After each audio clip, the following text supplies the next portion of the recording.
दोस्तों, भारत में उत्तर से लेकर दक्षिण और पूरब से लेकर पश्चिम तक अनेकों मंदिर हैं।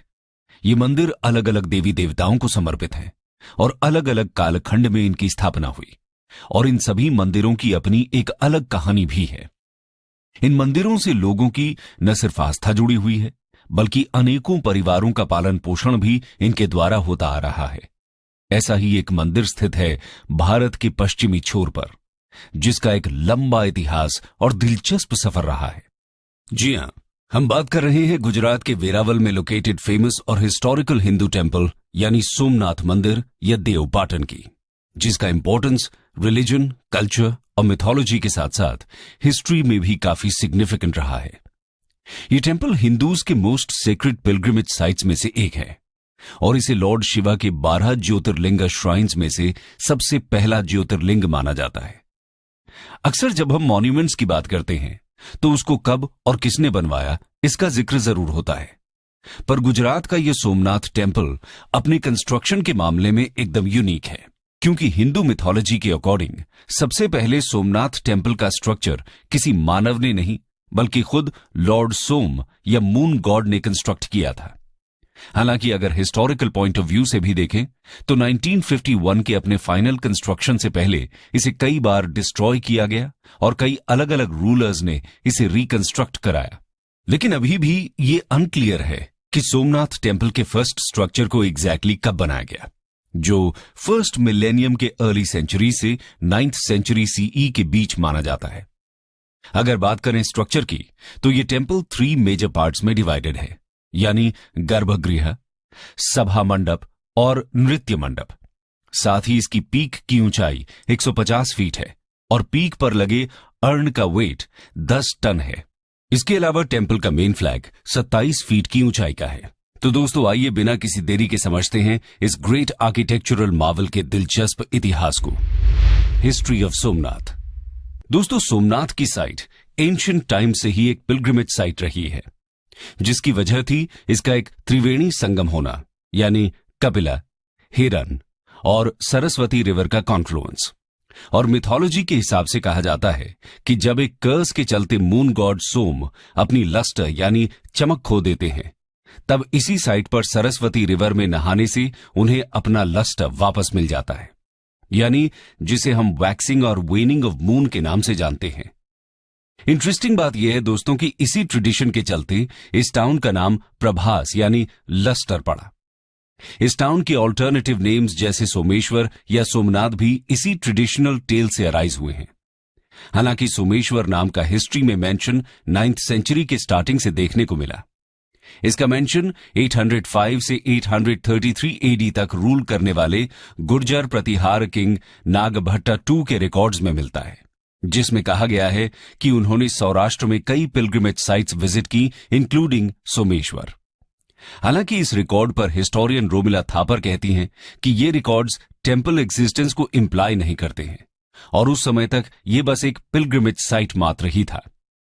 हालांकि ऐसा माना जाता है कि पॉसिबली चालुक्य किंग मूलराज ने सोम यानी मून गॉड को डेडिकेटेड टेम्पल्स पहली बार इस साइट पर 997 सीई में बनाए।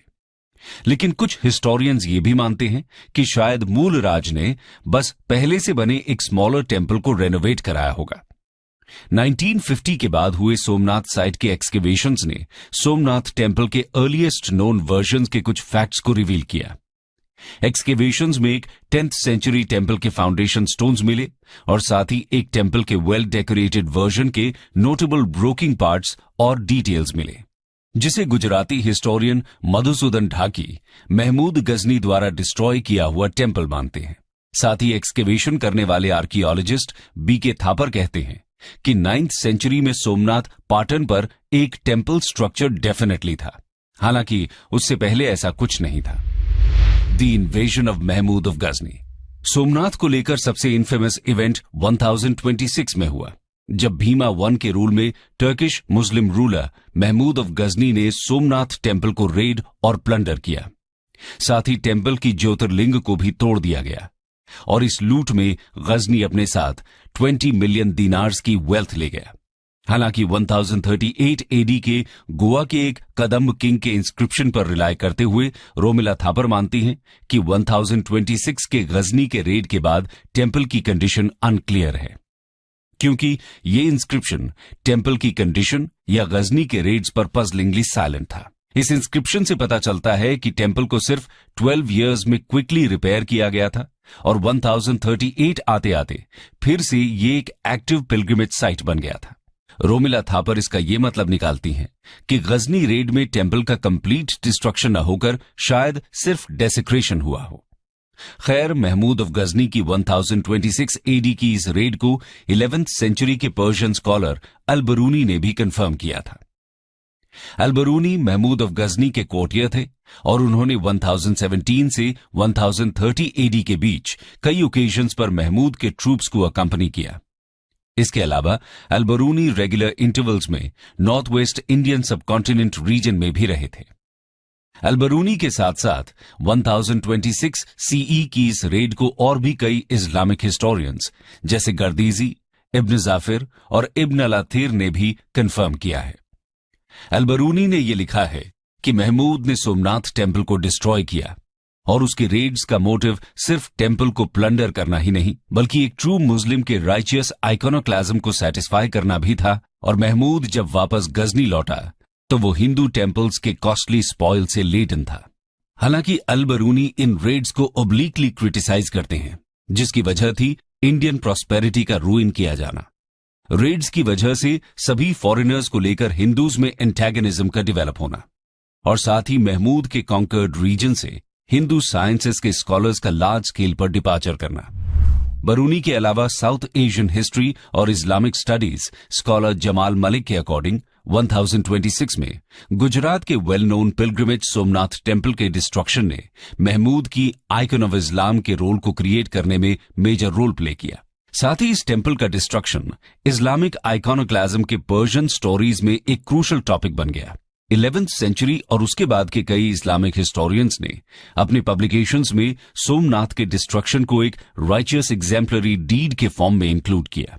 एक तरफ जहां इस बात ने पर्शियन साइड को एपिक ऑफ कॉन्क्वेस्ट की कल्चरल मेमोरी के थ्रू इंस्पायर किया और इन्हीं स्टोरीज और क्रॉनिकल्स ने महमूद को पर्शिया में मुस्लिम्स के एग्जाम्पलरी हीरो और इस्लामिक वॉरियर के स्टेटस पर एलिवेट किया, तो वहीं सोमनाथ ने हिंदूज को अपने रिकवरी, रीबिल्डिंग की टेल्स और एपिक्स ऑफ रेजिस्टेंस के थ्रू इंस्पायर किया। हालांकि 1169 के एक इंस्क्रिप्शन के रिकॉर्ड्स के अनुसार 1143 से 1172 एडी तक रूल करने वाले कुमारपाला ने वुडन टेम्पल को रिप्लेस कर सोमनाथ टेम्पल को एक्सीलेंट स्टोन वर्क के साथ रीबिल्ड किया और इसमें जूल्स स्टड कराए।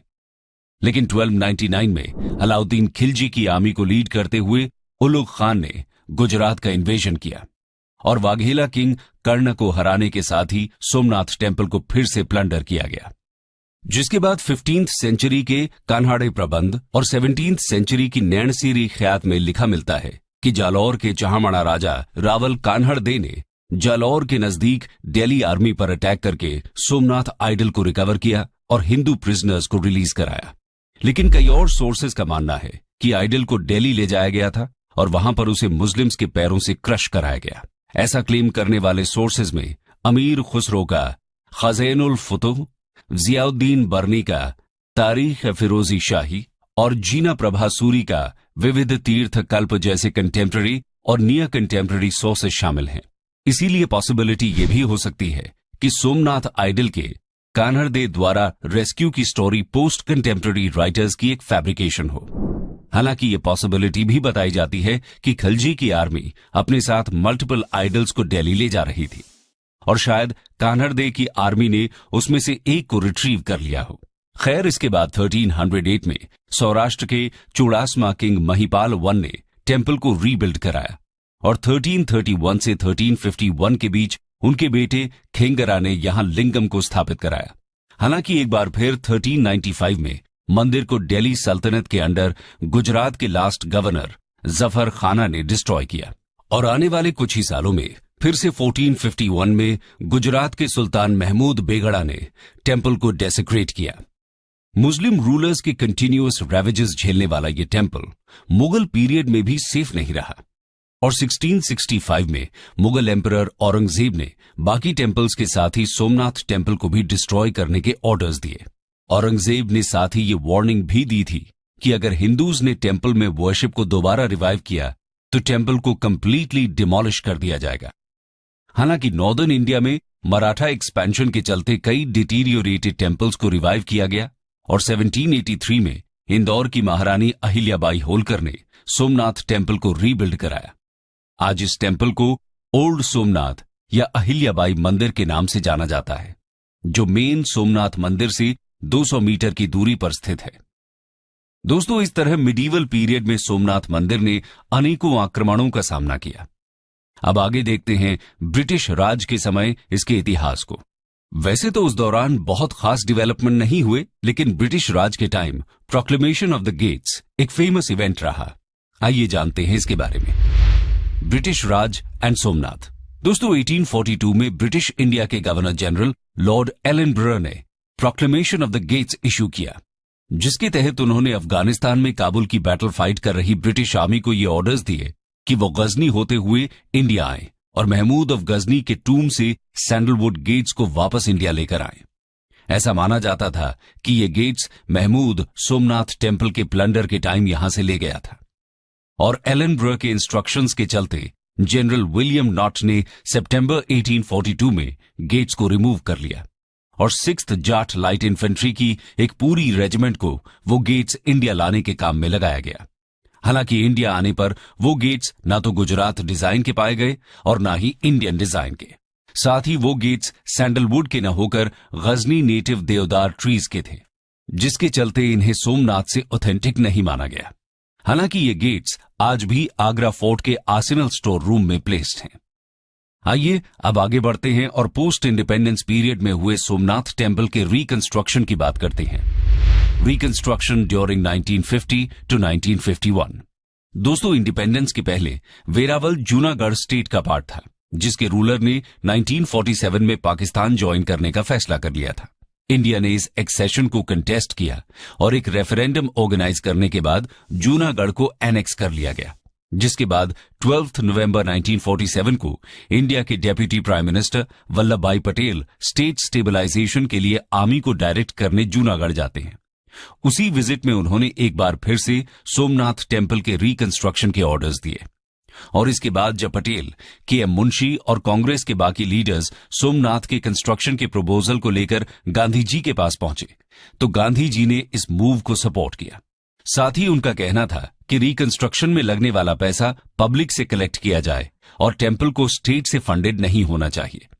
जहां एक तरफ प्रोजेक्ट से एसोसिएट होना गांधी जी ने खुद के लिए प्राउड मोमेंट बताया था, तो वहीं रेनोवेशन से पहले ही गांधी और पटेल की डेथ हो गई, जिसके बाद कंस्ट्रक्शन का काम फिर के.एम. मुंशी के अंडर कंटिन्यू रहा, जो कि उस समय प्राइम मिनिस्टर पंडित जवाहरलाल नेहरू के कैबिनेट में food and civil supplies minister थे। कंस्ट्रक्शन फेज में अक्टूबर 1950 में रूइंस को पुल डाउन किया गया। साथ ही टेम्पल साइट पर प्रेजेंट मॉस्क को कंस्ट्रक्शन व्हीकल्स की हेल्प से कुछ किलोमीटर्स दूर शिफ्ट कर दिया गया और फाइनली 11 मई 1951 को के.एम. मुंशी के इनविटेशन पर रिपब्लिक ऑफ इंडिया के फर्स्ट प्रेसिडेंट राजेंद्र प्रसाद ने टेम्पल के लिए इंस्टॉलेशन सेरेमनी को परफॉर्म किया। दोस्तों, इस हिस्टोरिकली सिग्निफिकेंट टेम्पल की हिस्ट्री को समझने के लिए सोमनाथ टेम्पल साइट और कोस्ट लाइन को आर्कियोलॉजिकल एविडेंसेस के लिए कई बार एक्सकेवेट किया गया। आइए समझते हैं इस मॉन्यूमेंट के आर्किटेक्चरल हिस्ट्री को। Architectural history. दोस्तों, सबसे मेजर एक्सकेवेशन टेम्पल के पोस्ट इंडिपेंडेंस रिकंस्ट्रक्शन के पहले 1950-51 में कंप्लीट किया गया, जिसे आर्कियोलॉजिकल सर्वे ऑफ इंडिया के डायरेक्टर्स में से एक बी.के. थापर लीड कर रहे थे। बी.के. थापर की स्टडी ने 10th सेंचुरी या उससे पहले के एक लार्ज टेम्पल के डायरेक्ट और सब्सटैंशियल एविडेंस प्रेजेंट किए। साथ ही थापर ने यह एस्टिमेट किया कि ओल्डर टेम्पल लगभग 9th सेंचुरी का बना हुआ है।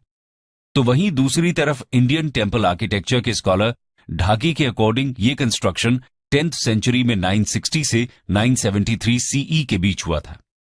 इसके अलावा थापर स्टडी में कई आर्टिफैक्ट्स और रूइंस एंशिएंट स्क्रिप्ट के एविडेंसेस के साथ पाए गए, जो बेसिकली ब्राह्मी या उसके बाद की प्रोटो नागरी या नागरी स्क्रिप्ट्स थी। दोस्तों, एंशिएंट स्क्रिप्ट्स में मिले ये एविडेंसेस सोमनाथ पाटन की एंटिक्विटी को लगभग फर्स्ट मिलेनियम कंफर्म करते हैं। हालांकि दोबारा सोमनाथ टेम्पल के पास कुछ सोमनाथ पाटन साइट्स को 1970s में M.K. धावलिकर और Z.D. अंसारी की लीड में एक्सकेवेट किया गया। इस बार कई लोकेशंस पर डीपर डिगिंग्स की गईं, जिसने ह्यूमन सेटलमेंट के 5 पीरियड्स के एविडेंस रिपोर्ट किए। इसके बाद 1992 में M.K. धावलिकर और इंडस वैली स्टडीज के लिए फेमस आर्कियोलॉजिस्ट ग्रेगरी पॉशल ने प्रभाष पाटन पर अपनी आर्कियोलॉजिकल डिस्कवरीज के एनालिसिस की रिपोर्ट सबमिट की, और इनकी एनालिसिस में Somnath site pre second millennium BCE period से ही एंशिएंट ह्यूमन सेटलमेंट के एविडेंसेस शो करती है। साथ ही उन्होंने इसमें एक पीरियड को प्री हरप्पन फेज के फॉर्म में भी डेट किया है। लेकिन ये डिस्कवरीज या तो सिरेमिक्स थी या वेयर्स और ज्वेलरी, यानी उन्हें कोई भी एंशिएंट टेम्पल पार्ट्स नहीं मिले थे। दूसरी तरफ चार्ल्स हर्मन की क्रिटिकल रिव्यू के अकॉर्डिंग जो भी एविडेंसेस अवेलेबल थे, उनमें से कोई भी pre first millennium BCE era के सोसाइटी और कल्चर से डायरेक्ट लिंक्ड नहीं था। लेकिन वो कहते हैं कि इस बात के परसुएसिव एविडेंस मिलते हैं कि प्रभास पाटन एक अर्ली हड़प्पन साइट थी, जहां सेडिमेंट्री फार्मिंग के साथ कैटल शीपिंग भी प्रैक्टिस की जाती थी। हालांकि इसके अलावा जो प्रभास पाटन माउंट्स एक्सकेवेट किए गए वो 2000 से 1800 BCE के कंटिन्यूड पोस्ट हड़प्पन सेटलमेंट्स के एविडेंस शो करते हैं। कंक्लूजन। दोस्तों, ये थी कहानी इस फेमस मॉन्यूमेंट की, जो हिस्टोरिकल इंसिडेंट्स के साथ साथ हिंदुइज्म के फ्रीक्वेंट अप एंड डाउन का भी इंपॉर्टेंट सिंबल रहा। कई फॉरेन इन्वेजन्स और स्ट्रक्चरल डैमेजेस के बाद भी इस टेम्पल का एक एक्टिव पिलग्रिमेज साइट बने रहना न सिर्फ इस मंदिर की इंपॉर्टेंस को बल्कि हिंदुइज्म के रेजिलिएंट नेचर को भी रिप्रेजेंट करता है। इसके अलावा इस टेम्पल के रिकंस्ट्रक्शंस कंटेम्पररी इंडियन सोसाइटी के कल्चरल हेरिटेज और कल्चरल मेमोरी को बनाए रखने के एफर्ट्स को भी दिखाता है। दोस्तों, सोमनाथ टेम्पल के टूरिज्म को बढ़ाने के लिए और लोकल पॉपुलेशन के वेलफेयर को इंश्योर करने के लिए उस रीजन में मॉनेटरी इन्वेस्टमेंट्स एक बड़े बूंद साबित होंगे, और प्रेजेंट गवर्नमेंट द्वारा इस दिशा में लिए जा रहे इनिशिएटिव्स वाकई प्रेजवर्दी हैं।